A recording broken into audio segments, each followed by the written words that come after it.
Good afternoon. It's good to see y'all today.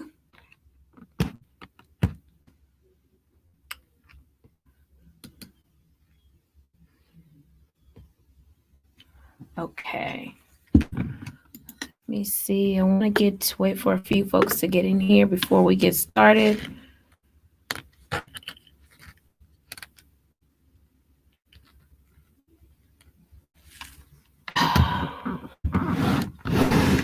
Just a second. Oh, crap. Got a bunch of things going on. We're going to wait for a few people to get in here and then we're going to get started.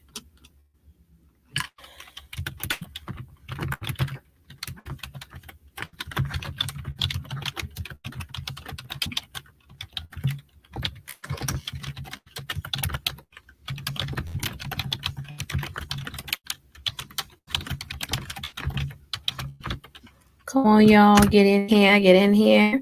I hope y'all had a beautiful weekend. I'm sorry I'm multitasking. I was already running late, so I wanted to get in here and get started.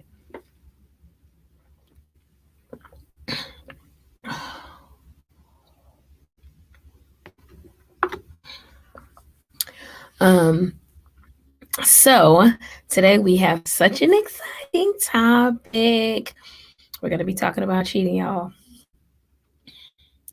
You know, this is a really triggering, so I'm going to, highlight the fact that this may be triggering for some of you. And just to keep mindful of that, everything that's shared is my personal opinion, perspective. So, you absolutely don't have to buy into anything that I'm saying. This is all what I think or believe. With that being said, I hope that y'all had a fantastic freaking weekend. I hope that y'all have been really investing in yourselves, taking care of yourselves, especially with all this beautiful weather, getting outside, experiencing the environment, allowing yourself to experience nature in its full form. I know when it's cold outside, we don't take as much advantage of that as we would when it's warm outside. So I do hope that y'all get out and do that. What do y'all have planned for the next couple of weeks? It's officially going to be summer. Kids will be getting out of school shortly. So I'm sure there'll be some fun in the sun and all that good jazz. I'm also going live on Instagram, so you guys will see me look over and such as I'm going live on YouTube and Facebook as well. So I have 2 cameras set up here. But anywho, yeah, I do hope y'all are getting out and taking care of yourselves in the best way that you know how. Also, let me make sure that we can highlight, some of the positive things that's been going on for y'all. So lately I've seen that people, and we're going to just get right into the topic because, I'm on a time limited experience right now. I have a client at 1, so we're going to get in and we're going to get out. Okay. Cheating. It's such a controversial conversation, right? Controversy being, well, let me preface it with this. I do not believe it is cheating if both parties are under a contract or agreement that allows for other people to be involved. The way that I define cheating, the way that I define cheating is a violation of the contract that states that the relationship is monogamous, as in 1-to-1, right? Any violation to that particular contract is what we're talking about. Cheating can be emotional or physical cheating, right? We don't have to and once you get the order number, okay. Y'all, I'm doing multiple things at once, so please forgive me. Give me 2 seconds. These folks got me all jacked up. I ordered me, so this is a total side note because this is going to look real crazy. I ordered me some custom Nikes, And when they got you, they weren't what I ordered at all. And I was pretty PO'd about them. These joints are like, let me show you these, okay? Because these weren't it. These weren't the ones that I ordered. This ain't it, son. This ain't it. This ain't even close to what I ordered. It don't have my name on the back, nothing. We don't have time for that, do we? No. So, before I started, I was typing with Nike to try to get my stuff together. And so they got my stuff together. And I want to make sure, that I get the right order. Okay. So, this is just too much right now. Okay, so cheating. I believe that, that is an agreement. If it is an agreement, it's not considered cheating. That is just the way that I define it. If y'all have agreed that you can see other people under whatever circumstances that is. Now, let's say the agreement is that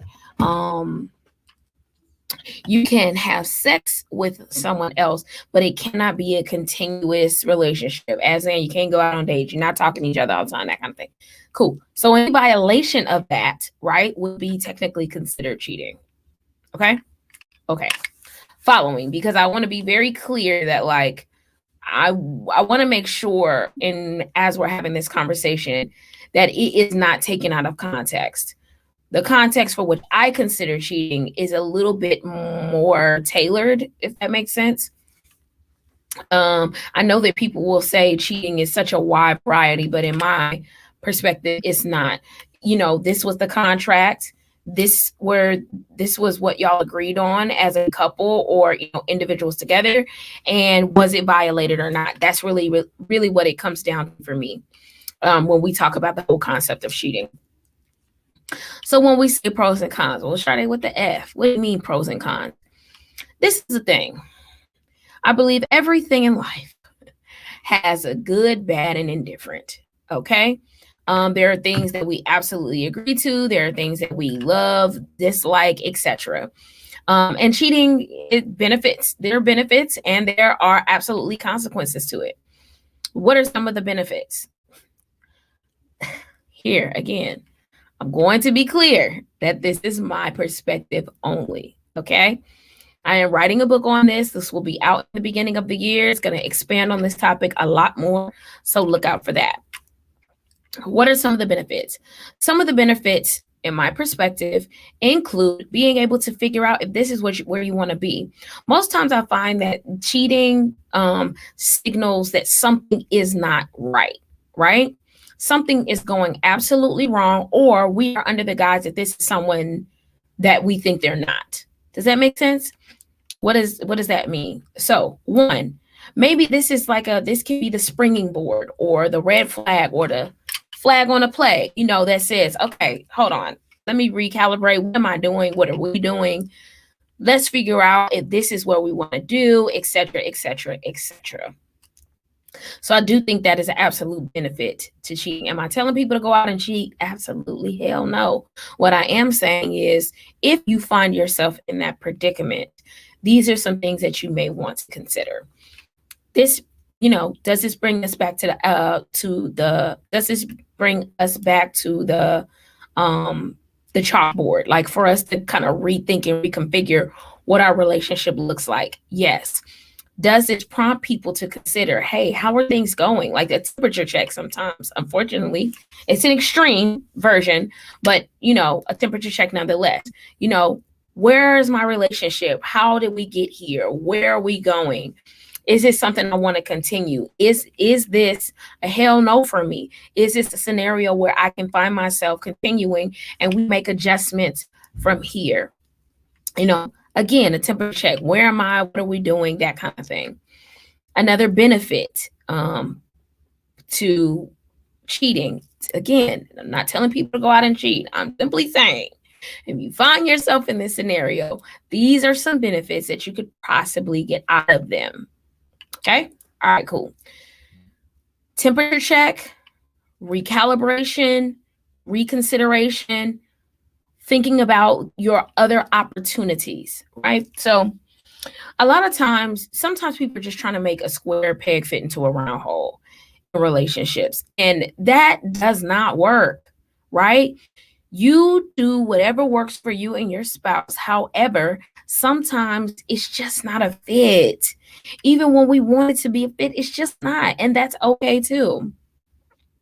And sometimes this is the springboard for that, to say, wait a minute, what are we doing? Like, this is not who I am. This is not what I want. This is not what I'm willing to accept. This is not how I want to move forward, X, Y, Z. Then they make decisions going from there. So I think it's a really great opportunity for people to recalibrate, become aware if you're already not. Just be more attentive, right? The other part to that is consider accountability spaces. What could I have done different? What triggered this experience? How did I participate or not? And what do we want to do differently? Those are some of the benefits, right? Because I find also with the with cheating that we only talk about the consequences, and I think righteously so. When you're experiencing it, most times the only thing people can see is that it hurts, and that we're struggling, and that it was a violation, and all of these things, which all of those things are absolutely true and normal to consider or think or feel. The other part to that is like I like to consider or process through in therapy is, how did we get here? How did we get here? How did we get to a space where this is a part of our relationship? And I'm gonna say this too, y'all.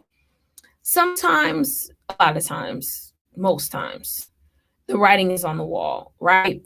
For example, when you have someone who cheats all the while prior to getting married, and then they think getting married is going to change that, nah. Cheating or managing your commitments and honoring your commitments and contracts are about personal honor and integrity, right? I might change down the line, but that doesn't mean that's guaranteed or immediate. And even still, can you endure the time between me getting to the person you want me to be versus who I am currently? If you can't deal with my cheating currently, don't you ever convince yourself that marriage is going to make you make a different decision when you haven't been making decisions to honor your relationship from the beginning. And I mean honor as in, there is a difference. When you are dating, you have every opportunity to say, hey, I don't plan on being faithful and one-to-one while we are dating. I believe that when it's time for marriage, I will then be committed and I will not have outside relationships. If they are not saying that, and if everything that and even if they are, and everything that you see is absolutely contradicting to that, be mindful. What I find though is that most people see the signs. They just don't want to acknowledge or buy into, right? They're afraid of what that means. They may not want to give up a vision or idea that they had, that they were ready and excited for. It's not that that's just not there. Sometimes we're hoping and waiting for people to be something or someone that they're just not. And we're hoping that marriage will change them, kids will change them. If they love me, that'll change them. And specifically and especially with women, that we invest so much in an idea or the possibility when we have to judge on what currently is, or it will get us in a ton of trouble down the line. So what are some of the possible consequences? We all know that there are consequences to cheating. That's a dead giveaway, right? Right. But I will say this too. Consequences of cheating are the obvious. Kids, STD, possible harm or hurt. I've had friends getting shot and killed over messing with somebody else's old lady, and I don't even like to use that word old lady. I think it's just a Southern thing that I like to throw out every now and again. But that have died, in a cheating experience with someone else. It's dangerous. You don't know what to expect. You don't know what's going to happen, right? Will this ruin what situation you do have that you actually want? What can you do to satisfy those urges without violating the contract you already committed to? These are just questions to ask. The obvious consequences are there. You can lose everything. Lose your family, lose your spouse, lose your kids. The consequences are there. Violation of trust. Will your spouse ever be able to trust you again? Or will that path be really hard, grueling? And I mean, for that one moment that you experienced and you enjoyed, is it worth it? Just something to consider. We're going to talk about contractual outside relationships. That's a whole different conversation. But I did want to briefly touch on the whole concept of cheating, because I think that it's generally spoken of in a very outlandish, very general manner. But when people experience cheating, there's so many things going on. Did both persons cheat? Was this a retaliation cheat? It's so many things, to consider. But a violation is a violation is a violation. You are responsible for your honor and integrity. And the only way someone will buy into that is if you buy into it first, if you are committed and invested first. And if you find that your spouse, the person you're dating, violates this contract, please don't expect that because they love you, it's going to be different. It doesn't work that way. They may absolutely love you and have zero integrity or honor for themselves.